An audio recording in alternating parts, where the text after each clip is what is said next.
Busy intersections, panhandlers with signs asking stop drivers for money in Omaha. Today, Mayor Gene Stothert proposed a new measure that would ban people from using medians to hang around near traffic for long periods.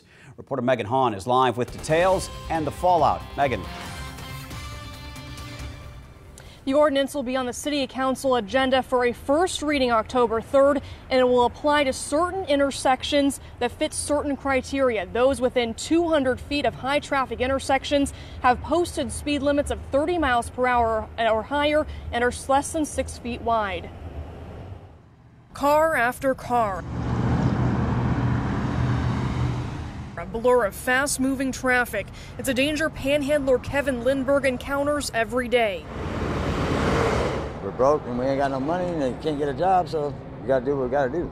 Lindbergh is among the many panhandlers who dot busy intersections across Omaha. Now a push from the city to clear the medians will put a stop to anyone standing in these intersections. There's a lot of people doing it. The proposed ordinance would stop all people from occupying medians on certain busy high-speed intersections. I have seen adults, I have seen children, I've seen people soliciting for charities, I've seen people soliciting for high schools. It's modeled after a similar law in Colorado Springs and is in response to safety concerns. While the city of Omaha doesn't have specific data for pedestrians hit at medians within the city, they say a AAA study shows 74% of all pedestrian vehicle crashes happen at intersections. I actually saw a woman not long ago standing in the median closer to my house, one of the medians, and she had a small baby on a blanket next to her in the median. And to me, that was a real safety risk right there. Signs will mark the affected intersections, and it doesn't apply to sidewalks or private property.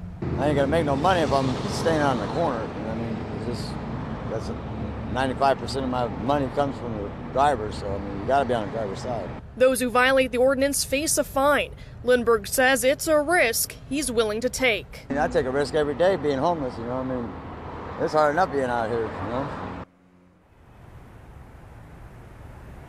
The ordinance will go through a process of 3 readings, and if approved, it'll go into effect 15 days after being passed. Of course, we'll continue tracking this developing story. Reporting live from City Hall, I'm Megan Hahn, 3 News Now. The Nebraska ACLU is reacting to the mayor's crackdown. Here's the quote: "We encourage city leaders to actively engage service providers, law enforcement, and other stakeholders to meet the need for programs and services that support low-income Omahans. Any revisions to these laws must strike the right balance between free speech and ensuring public safety." The Better Business